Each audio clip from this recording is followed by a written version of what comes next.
Kutoka katika taarifa ambazo zinazungumzwa sana kwenye mtandao wa X, zamani Twitter, wengi wanaamini kwamba refa ndiye aliyechangia sana Taifa Stars kutolewa katika hatua ya 16 bora ya AFCON kwa mwaka 2025, mechi ambayo ilimalizika kwa Morocco kuondoka na ushindi wa bao 1-0 dhidi ya Tanzania, goli la Brahim Diaz dakika ya 63 mpaka dakika ya 64, lakini kulikuwa na controversy kubwa sana. So far kulikuwa na penalty claim kwa Taifa Stars dakika za mwisho, ambapo foul ya Morocco dhidi ya Eid Nado ndani ya area, lakini refa hakutoa penalty na hata VAR haikuangaliwa vizuri. Lakini kitu kingine, kocha wa Taifa Stars Miguel Gamondi alilalamika kuwa refa alikataa penalty iliyo wazi na VAR haikuitwa, akisema it's strange na what can I do, it's over. So far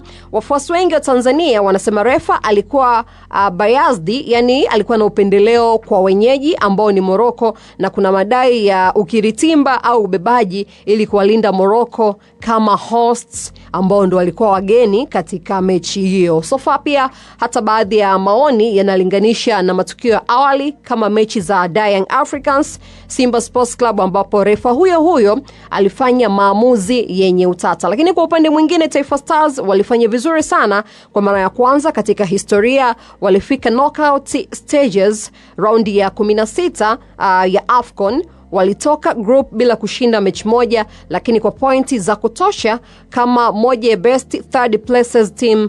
Rais Samia Suluhu aliwapongeza pia, akawapa ndege maalum kurudi nyumbani na hata chakula cha mchana Ikulu, ishara kubwa ya kifahari na ya kujivunia kwa wachezaji yao wa Taifa Stars. Kwa kifupi, refa anaweza kuwa mshukiwa mkuu kwa wengi, lakini Taifa Stars waliweka rekodi na kuonyesha kuwa tunaweza kushindana. Sasa tunangoja AFCON 2027, tutakuwa co-host na Kenya na Uganda, tutakuwa na uwanja wetu.